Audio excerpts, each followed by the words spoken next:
টং টং উত্তেজনার মাঝখানে ধরা দিয়ে গেছে। Wow what a scene. তোমরা যারা বলতেছো যে আমি মাইর খাইছি, ভাই তোমরা ভিডিওটা একটু ক্লিয়ার দেখলেই বুঝবা যে আমি উল্টা মাইর দিছি।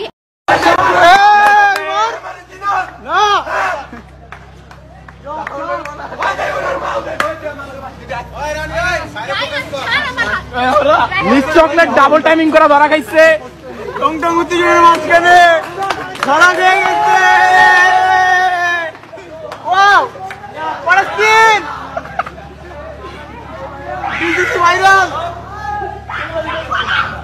হ্যালো গাইস, তো আজকের যেই বিষয়টা হয়েছে, যেই সিচুয়েশনটা হয়েছে, ওইটার জন্য আমি আমার এফবি পেজে আজকে 4টার সময়, বিকাল 4টার সময় লাইভে আসবো। আর তোমরা যারা বলতেছো যে আমি মাইর খাইছি, ভাই তোমরা ভিডিওটা একটু ক্লিয়ার দেখলেই বুঝবা যে আমি উল্টা মাইর দিছি। আর মানে সিচুয়েশনটা এখানে আমার কোনো দোষই ছিল না। আমি সব প্রুফ সহ আমি লাইভে আসবো আর তোমাদেরকে সব ক্লিয়ার করবো।